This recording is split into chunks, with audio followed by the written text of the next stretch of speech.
अस्सलाम वालेकुम रहमतुल्लाह। आज की जो हमारी वीडियो है वो है electrical wiring circuit of water cooler. जैसा कि सबका वीडियो के अंदर हम डबल डोर रेफ्रिजरेटर की वायरिंग के बारे में बात कर रहे थे, उसके बारे में हमने सीखा मुकम्मल, उसकी वायरिंग कर दी, उसकी ब्रीफिंग सारी और कौन से कंपोनेंट्स का क्या काम होता है मुकम्मल ब्रीफिंग दी गई और कैसे जो है कहाँ से कैसे कैसे करंट सर्कुलेट करता है। तो आज जो हमारी वीडियो है वो वाटर कूलर की है। तो वाटर कूलर की वायरिंग के अंदर क्या क्या कंपोनेंट्स इस्तेमाल होते हैं और उनके इस्तेमाल करने का मकसद क्या होता है और क्यों इस्तेमाल किए जाते हैं, ठीक है ना। तो इसके बारे में मुकम्मल ब्रीफिंग देंगे इंशाल्लाह आपको, ठीक है ना जी। तो ये हमारी जो वाइट बोर्ड पे डायग्राम बनी हुई है, ये electrical wiring circuit of water cooler है। तो वाटर कूलर जो हमारे इस्तेमाल होते हैं स्कूलों में, मदरसों में, ठीक है ना, और जितने भी पब्लिक मकामात होते हैं जहाँ पर रश ज़्यादा होता है तो वहाँ पर पानी का इस्तेमाल ज़्यादा होता है, तो वहाँ पर जो है ना ज़्यादातर वाटर कूलर्स का इस्तेमाल किया जाता है। तो ये साइज़ में बड़े और छोटे होते हैं, ये साइज़ में बहुत ज़्यादा बड़े भी होते हैं और साइज़ में छोटे भी होते हैं, ठीक है ना। सिंगल टेप वाले, 2 वाले, 3 वाले, 10 टेप तक भी होते हैं, ठीक है ना। मतलब ये है कि वाटर कूलर की 1 टूटी भी होती है, 2 भी होती हैं, 10 भी होती हैं और 20 टूटियों वाले बड़े-बड़े कूलर्स भी रेलवे स्टेशन के ऊपर इस्तेमाल किए जाते हैं। जितने बड़े रेलवे स्टेशन होंगे या जितने बड़े पब्लिक के मकामात होंगे जहाँ पर लोगों का ज़्यादा रश होगा, तो वहाँ पर उसी हिसाब से बड़े से बड़े वाटर कूलर इस्तेमाल किए जाते हैं। तो हमारी फील्ड के अंदर ज़्यादा आम इस्तेमाल होने वाले जो वाटर कूलर होते हैं, जो कि हमारे घरों में इस्तेमाल किए जाते हैं, या हमारे घरों में कह रहा हूँ कि जैसे कि हमारे स्कूल्स में और मदरसों में और हॉस्पिटल्स वगैरह में इस्तेमाल किए जाते हैं, तो उनकी ये वायरिंग है। तो ये वायरिंग जो है बड़े वाटर कूलरों में भी की जा सकती है, लेकिन बड़े वाटर कूलर में मोटर कंप्रेसर का साइज़ बड़ा होने से उसकी वायरिंग जो है वो चेंज हो जाती है, क्योंकि उसमें मोटर की किस्म चेंज हो जाती है। लेकिन ये जो हमारी वायरिंग है, इस वायरिंग के अंदर जैसा कि साहब का हमने सिंगल डोर और डबल डोर की वायरिंग हम कर चुके हैं, उसमें सेम यही कनेक्शन है थर्मोस्टेट, ओवरलोड, कंप्रेसर और रिले के, ठीक है ना। बस इसमें रिले जो हमने है उसमें हमने कैपेसिटर का इजाफा किया है, स्टार्टिंग कैपेसिटर का, ठीक है ना। क्योंकि वाटर कूलर और डिफ्रीज़र जो है इनमें ज़्यादातर जो कैपेसिटर का इस्तेमाल होता है वो 1.4 और 1.3 का होता है। मतलब 1.4 का तो आम ही इस्तेमाल होता है वाटर कूलरों में, लेकिन अगर वाटर कूलर थोड़ा सा साइज़ में बड़ा किया जाए तो फिर उसमें 1.3 का कैपेसिटर भी इस्तेमाल किया जाता है।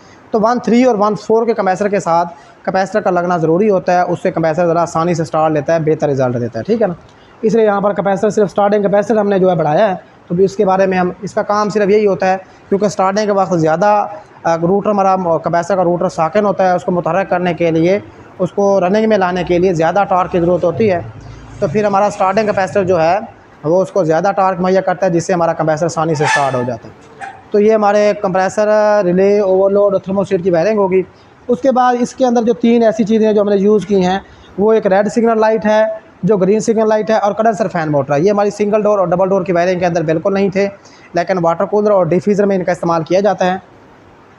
तो वाटर कूलर की वायरिंग के अंदर इसका इस्तेमाल करने का मकसद क्या है? जो रेड सिग्नल लाइट है ये हमारे वाटर कूलर के सामने लगी हुई होती है, ये इस चीज़ की निशानदेही करती है कि आया कि वाटर कूलर में करंट पहुंच रहा है या नहीं पहुंच रहा। जैसे ही आप वाटर कूलर का शू लगाएंगे तो वाटर कूलर का शू लगते ही जैसे ही बटन ऑन होगा, तो चाहे आपका थर्मोस्टेट ऑफ भी हो, मतलब कूलर आपका ना भी ऑन हो रहा हो, तो ये जो है रेड सिग्नल लाइट इस चीज़ की निशानदेही करेगी, ये फ़ौरन रोशन हो जाएगी और इस चीज़ की निशानदेही करेगी, क्योंकि इसको न्यूट्रल फेज डेक्ट दिया गया होगा। तो इधर से फेज डेक्ट दिया गया है, इधर से न्यूट्रल डेक्ट दी गई थी, इस चीज़ की निशानदेही करती है कि आया कि वाटर कूलर में करंट पहुँच रहा है, ठीक है ना।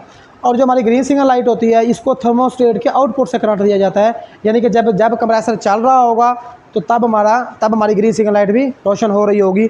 वो इस चीज़ की निशानदेही करती है कि आया कि थर्मोस्टेट ऑन है और कंप्रेसर चल रहा है। मतलब वाटर कूलर के सामने जहाँ पर हमारी टूटियाँ लगी हुई होती हैं, वहाँ पर 2 लाइटें लगी हुई होती हैं, एक रेड सिग्नल लाइट, एक green signal light. Red signal light इस चीज़ की निशानदेही करती है कि आया कि वाटर कूलर में करंट पहुँच रहा है, और ग्रीन सिग्नल लाइट इस चीज़ की निशानदेही करती है कि आया कि कंप्रेसर हमारा चल रहा है, ठीक है ना। लेकिन अगर ग्रीन सिग्नल लाइट भी चल रही हो, रेड सिग्नल लाइट भी चल रही हो और हमारा जो है फिर भी कूलर के अंदर कूलिंग ना हो रही हो, उसके बाद फिर हम कहेंगे कि थर्मोस्टेट तक ठीक है, थर्मोस्टेट ऑन होगा तो ग्रीन सिग्नल लाइट रोशन होगी, वरना रोशन नहीं होगी। लेकिन फिर हम कह सकते हैं कि ओवरलोड का फॉल्ट है, कैपेसिटर का फॉल्ट है या रिले का फॉल्ट है। इन तीनों में से किसी भी चीज़ का फॉल्ट होगा तो कूलिंग तो नहीं होगी, मतलब रिले ख़राब हो जाए तो कैपेसिटर नहीं चलेगा, ओवरलोड ख़राब हो जाए तो फिर भी कैपेसिटर नहीं चलेगा, और उसके बाद अगर कैपेसिटर बजाते खुद ख़राब हो जाए फिर भी कैपेसिटर काम नहीं करेगा, तो कूलिंग नहीं होगी। तीनों सूरतों में कूलिंग नहीं होगी। हाँ, अब अगर ग्रीन सिग्नल लाइट चल रही हो, रेड सिग्नल दोनों चल रही हो, कूलिंग ना हो रही हो, तो फिर हमारा मसला जो इन 3 चीज़ों का होगा, ठीक है ना। लेकिन अगर थर्मोस्टेट हमारा ऑन होगा, उसके पॉइंट मिले हुए हैं, तो ग्रीन सिग्नल लाइट ऑन होती है, वरना नहीं होती, इसलिए थर्मोस्टेट हमारा ठीक होगा। मसला हमारा इन 3 चीज़ों में आ जाएगा, ठीक है ना। बाकी जो हमारा डिफ्रीज़र होता है या वाटर कूलर होता है, इनमें जो कंडेंसर इस्तेमाल किया जाता है वो force convection fins type condenser होता है, मतलब फिन्स टाइप कंडेंसर होता है और उसके पीछे एक पंखा लगा हुआ होता है, ठीक है ना। तो ये कंडेंसर फ़ैन मोटर हमने लिखा है। तो कंडेंसर को ठंडा करने के लिए हमारा जो डीप फ्रीज़र है या वाटर कूलर है, इनमें जो पंखा होता है वो इस्तेमाल किया जाता है। पंखा जो है वो हवा को एक तरफ से खींचता है और कंडेंसर में से गुजारता है, मतलब हवा को कंडेंसर में से गुजरने पर मजबूर कर देता है, जिससे हवा ज़्यादा मिकदार में गुजरती है। और कंडेंसर जो होता है वो साइज़ में छोटा होता है, वो नीचे लगाया गया होता है, और वो हवा के ज़्यादा गुजरने से फिर वो कंडेंसर का अमल बेहतर करता है, जिससे कूलिंग बेहतर होती है। ठीक है, तो इसी तरह से फिर इसलिए मैं कंडेंसर फ़ैन इस्तेमाल किया। लेकिन कंडेंसर फ़ैन को न्यूट्रल तो हमने यहाँ से डायरेक्ट दे दी है, लेकिन फेज़ हमने थर्मोस्टेट के आउटपुट से दिया है, यानी कि जब हमारा कंप्रेसर चलेगा तो तब कंडेंसर को भी ठंडा करने की ज़रूरत पेश आती है, तो इसलिए तब हमारा फ़ैन भी चलेगा।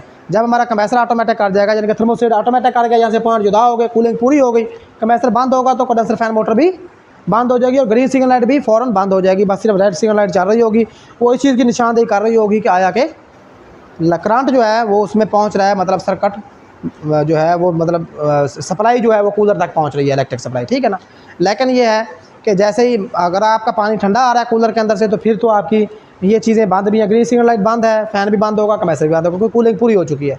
लेकिन अगर जो है ना ग्रीन सिग्नल लाइट बंद है और पानी भी ठंडा नहीं आ रहा, तो इसका मतलब है थर्मोस्टेट भी ख़राब हो सकता है। ठीक है ना। और बाकी चीज़ें जो नहीं चल रही तो थर्मोस्टेट का ज़्यादातर फॉल्ट होगा। ठीक है ना। तो ये थी हमारी वाटर कूलर की वायरिंग।